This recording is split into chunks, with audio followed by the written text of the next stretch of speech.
परम श्रद्धेया आदरणीय जो चांसलर मैडम हैं वो और वीसी साहब, अन्य पदाधिकारी लोग 3 जनवरी को महाराज का पुष्प माल्यार्पण करके और उनके कीर्तिगान गा करके और इस गोल्डन जुबली के अवसर को मनाते हैं। એટલે સર સયાજીરાવ ગાયકવાડનું યોગદાન જે છે શિક્ષણ પ્રત્યે એ શબ્દોમાં મૂલવી શકાય એવું નથી. પુષ્કળ યોગદાન છે એમનું, અને એમના યોગદાનના માનમાં જ આપણે દર વર્ષે ગોલ્ડન જ્યુબિલી ડે ઉજવીએ છીએ.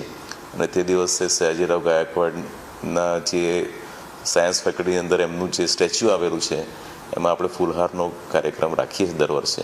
અને આ એવો ઉત્સવ હતો જેમાં વડોદરાની જનતાએ જનભંડોળ ભેગું કરી મહારાજાને સમર્પિત કર્યું ને મહારાજાએ એ ફંડમાંથી વડોદરાના પ્રજાલક્ષી કાર્યો કર્યા. અને એમાંનું એક ઉત્તમ ઉદાહરણ હાલ તમને પાછળ જ સાયન્સ ફેકલ્ટીના રૂપે દેખાઈ રહ્યું છે.